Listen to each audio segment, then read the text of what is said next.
नमस्कार। सिद्धि हिंदी विद्यालय की यूट्यूब चैनल में कक्षा 11वीं के सभी विद्यार्थियों का अर्थशास्त्र की क्लास में मैं हर्षद जानी पुनः एक बार स्वागत करता हूँ। 11वीं कक्षा में अर्थशास्त्र का रिवीजन चालू करें उससे पहले एक सुंदर सा सुविचार कि जो रहता है हमेशा मेहनत के साथ, किस्मत नहीं छोड़ती कभी उनका हाथ। और इसी सुंदर से सुविचार के साथ आइए मिलकर 1 मिनट हम माता विद्या की देवी माँ शारदा को याद करते हैं।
सुंदर सी प्रार्थना के बाद लेसन 9वां हम लोगों का चल रहा था,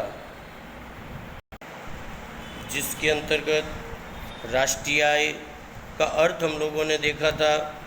उसके साथ अलग अलग विद्वानों की राष्ट्रीय आय की परिभाषा भी हम लोगों ने देखी थी। उसके बाद अलिप्त अर्थतंत्र और खुले अर्थतंत्र का अंतर भी हम लोगों ने रिवीजन के तौर पर देख लिया। उसके बाद हम लोगों ने अंतिम जो मुद्दा था वो अलिप्त अर्थतंत्र में आय का चक्रीय प्रवाह किस तरह से होता है और आपको 5 अंकों के अंतर्गत उसको कैसे लिखना है, उनके बारे में भी जानकारी हमने अगले वीडियो के अंतर्गत ली थी।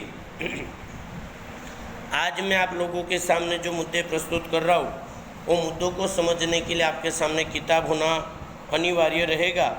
पेज नंबर 96 पर अगर आप किताब है तो जाओ, तो उसमें जो मुद्दा है राष्ट्रीय आय की महत्वपूर्ण संकल्पनाएं, राष्ट्रीय आय की कई प्रकार की महत्वपूर्ण संकल्पनाएं हैं। उसमें सबसे पहली संकल्पना है आप लोगों की कुल आंतरिक उत्पादन।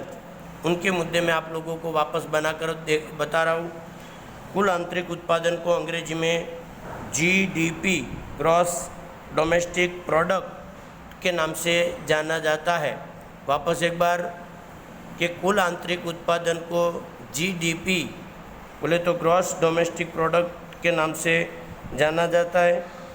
उनकी परिभाषा की अगर बात करूं तो दूसरा मुद्दा उसकी परिभाषा कि वर्ष के दौरान देश की सीमा के अंदर देश और विदेश के नागरिकों के द्वारा जो अंतिम स्वरूप की चीज़ वस्तु और सेवाओं का उत्पादन होता है उनके बाजार मूल्य को कुल आंतरिक उत्पादन अथवा सकल घरेलू उत्पादन के नाम से जाना जाता है। पुनः एक बार कि वर्ष के दौरान देश के अंदर देश और विदेश के नागरिकों के द्वारा जो अंतिम स्वरूप की चीज़ वस्तु और सेवाओं का उत्पादन किया जाता है उसके बाजार मूल्य को कुल आंतरिक उत्पाद अथवा सकल घरेलू उत्पाद के नाम से जाना जाता है।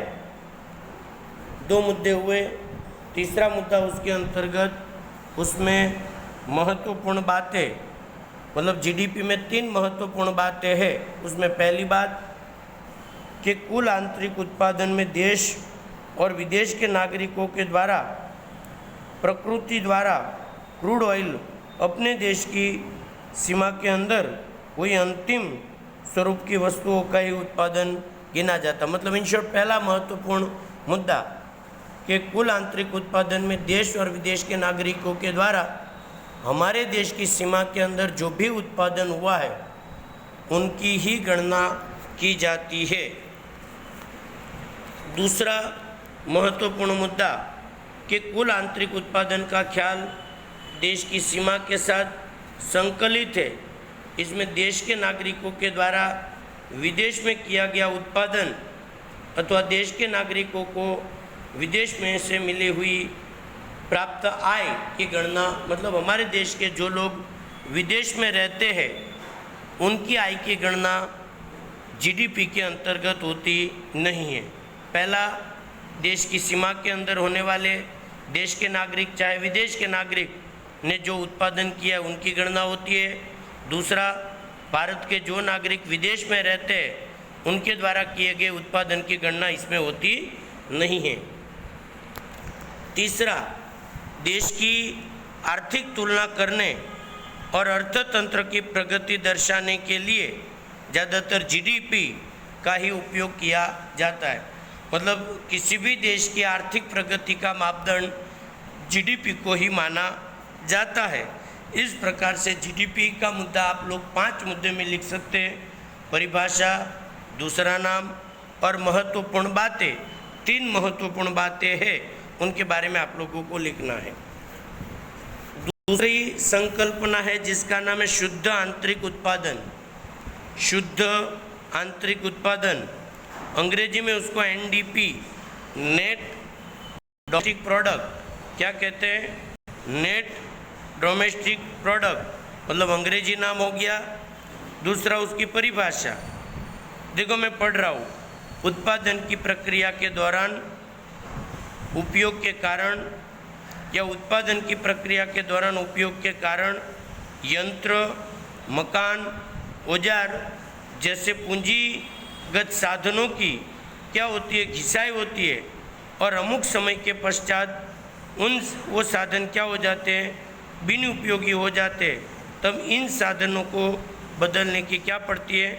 आवश्यकता पड़ती है। कई बार टेक्नोलॉजी बदलने से पूंजी साधन बदलने पड़ते हैं। वापस परिभाषा दिए, उत्पादन की प्रक्रिया के दौरान साधनों में होने वाली घिसाई को कुल आंतरिक उत्पादन से घटा देने पर जो मिलता है उसे शुद्ध आंतरिक उत्पाद के नाम से जाना जाता है। वापस परिभाषा के उत्पादन की प्रक्रिया के दौरान साधनों में होने वाली घिसाई को कुल आंतरिक उत्पादन से घटाकर जो मूल्य मिलता है उसे शुद्ध आंतरिक उत्पाद या एनडीपी के नाम से जाना जाता। मतलब परिभाषा, अंग्रेजी नाम। तीसरा उसका सूत्र, देखो सूत्र आप लोगों को किताब के अंदर दिया है कि जीडीपी माइनस घिसाई, जीडीपी माइनस घिसाई। और चौथा मुद्दा उसका उदाहरण आप लोग लिख सकते हैं मन से। कैसे? कि भाई देश में मानो कि 500 करोड़ का उत्पादन हुआ था जिसमें घिसाई हो गई 200 करोड़, जो 300 करोड़ बचे वो देश का शुद्ध आंतरिक उत्पाद कहा जाता है। इन शॉर्ट 4 मुद्दे, परिभाषा, अंग्रेजी नाम, उनका सूत्र और उसका उदाहरण। और विशेषता 5वां मुद्दा लिखना हो तो आप लोग लिख सकते हैं कि शुद्ध आंतरिक उत्पाद करते समय या गिनते समय साधनों की घिसाई को माइनस कर दिया जाता है।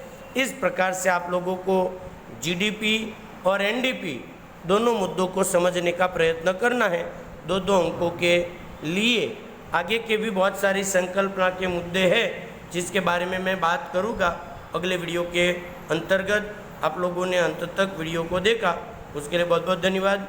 यदि वीडियो पसंद आता है तो लाइक, सब्सक्राइब और शेयर करना ना भूलें। और वीडियो से रिलेटेड कोई भी जानकारी चाहिए तो मैं अर्शद जानी, मेरा संपर्क आप लोग 9825581539 पर फ़ोन के द्वारा कर सकते, व्हाट्सएप के द्वारा नहीं। बहुत बहुत धन्यवाद। जय हिंद, जय भारत, वंदे मातरम। धन्यवाद।